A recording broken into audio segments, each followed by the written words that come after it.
Hey, my name is April. I'm 25 years old. And no, I've never had a boyfriend. I've never even kissed anyone because I'm so ugly. I carefully hide my ugliness under my hair. But recently, I learned I had an admirer, but he was a pervert. Maybe something worse. Have you ever been stalked? Do you want to know what it's like? Then watch my story. Since birth, I wasn't like other people. Firstly, my dad passed away before I was born. He was a soldier, and when my mother found out she was pregnant, he had already left for service. My dad and I have never even met each other. I only have a photo of him, but it's a good thing that my dad never saw me. He would never have wanted a daughter like me, because I think I'm a real monster. Even the doctors were shocked when I was born. My mum was even offered to abandon me. The doctors painted a picture of the life she would have. Expensive treatment, upset people, and lots of problems in the future. A life worse than that of a prisoner. Not a blessing, but a life sentence. But my mother didn't listen to the doctors, and soon regretted it.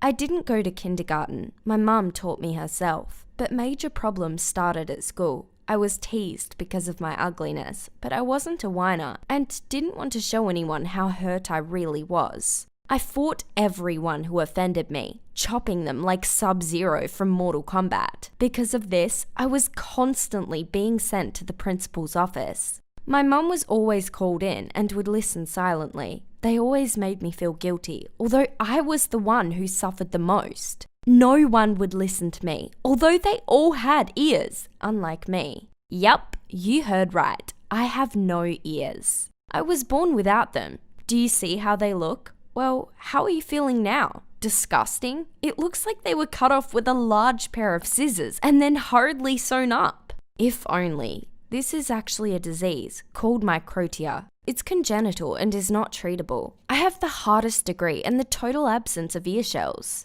But oddly enough, I can hear everything well, especially other people's insults. And I heard a lot of them. Boys, especially, like to come up with my nicknames, Stumphead or Pangirl. As you can imagine, a girl like that has never been looked at. I had never been on a date or kissed, not even a single Valentine's card, in 25 years. Although I have a beautiful figure, as I play a lot of sports, guys even whistle me when I pass them. From behind, I look pretty good. But when I turn, all the guys scatter. No one wants to be with an ugly girl like me. I understand them. I can't look at myself without crying. But once, I had a secret admirer. This is a very strange story, and even now, I shake when I think about it. Due to my appearance, I couldn't get a job for a long time. I was offered to collect envelopes or receive calls, but at home, away from other people. I didn't want to be a hermit sitting alone. But I'd always dreamed of working amongst other people, chatting, and maybe even falling in love someday.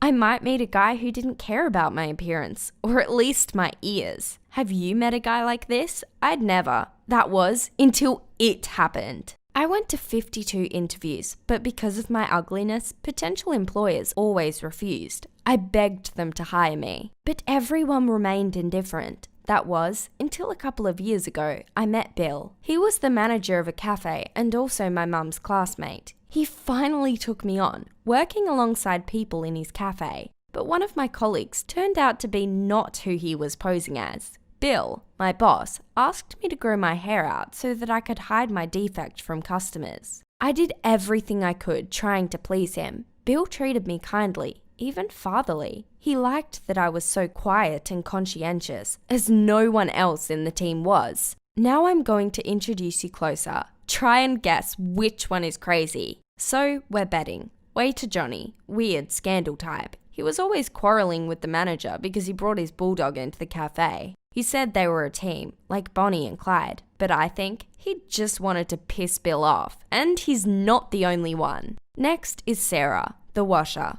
Sarah would never wash the lipstick off our glasses. Visitors were constantly displeased and made scandals. Bill had to deal with it personally, leading to regular arguments between them that could last up to 2 hours. But the strangest was Shelley, the accountant. Every day she would come in and begin to cry over her desk. She would raise her hands to the sky and would read prayers aloud. The papers are wrong. The dust is wrong. The stain is on the table. Crazy, right? She had a crazy son too, Clive. He would come into work with his mum and just growl. Even Bill was a little afraid of this pair, but I was quiet, and that was soon taken advantage of. I didn't have many friends in the cafe, but I had someone to talk to. I suffered in silence because I had a dream. I was hoping that someday medicine would move forward so doctors could make me new ears. I was saving money and asking Bill for extra work. I wanted to collect $20,000 and the director made advances.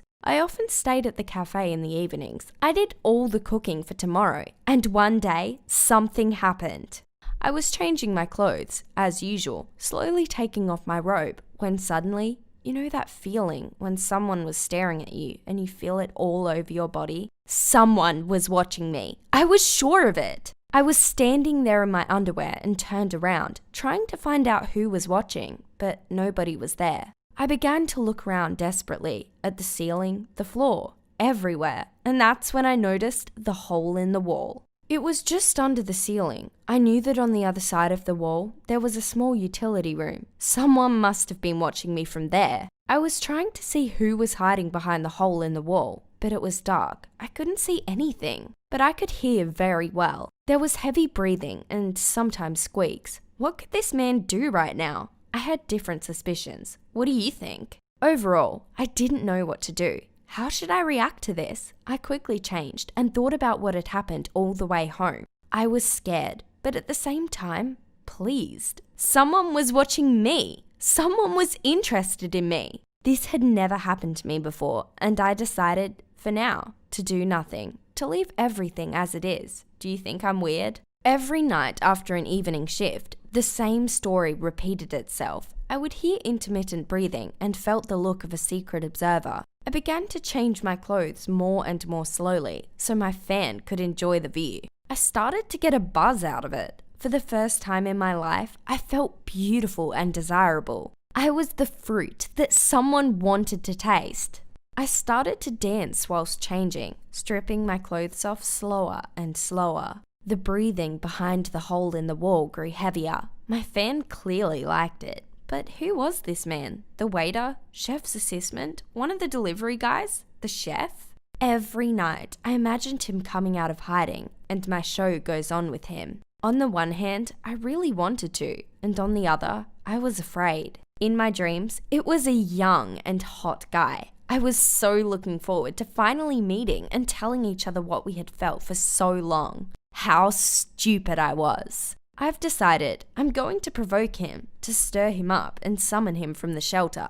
I stroked my hair, turned up the music, and danced more daring. I felt that he liked it. He was silent, but breathed heavier than ever. I felt his hot, quick breath on me, and I couldn't wait any longer. I decided to call on my fan, and I asked him to come down to meet me. His answer? Silence, and no movement. I was afraid that he got scared of my perseverance. What if he never came again? This was my last chance to feel loved, so I boldly called out to him again, but still nothing.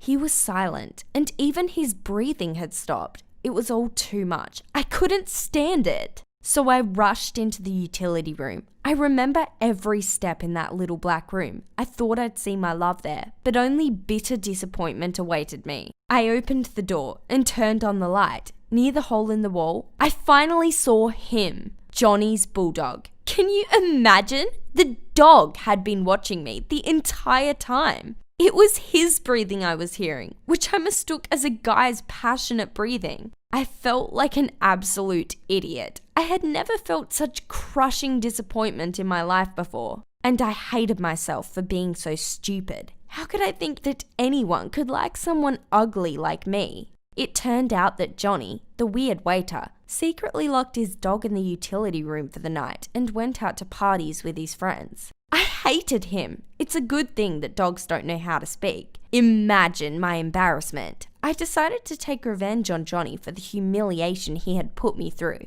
I told Bill everything, and he finally fired Johnny. I felt a little better afterward, but not for long, because no one likes me anyway. No one will ever love me either. The hope is for doctors and medicine of the future. Maybe one day they'll fix it up and help me. I don't think so. I'm an adult, and I know it's just a fiction. I keep working at the cafe and I'm still alone. Maybe one of you feels the same way I do. Absolute loneliness that you can't hide from. I'd be happy if someone liked my story and wanted to be friends with me, or even date. Write me a comment. I'll be looking forward to it. Click like and subscribe to the channel.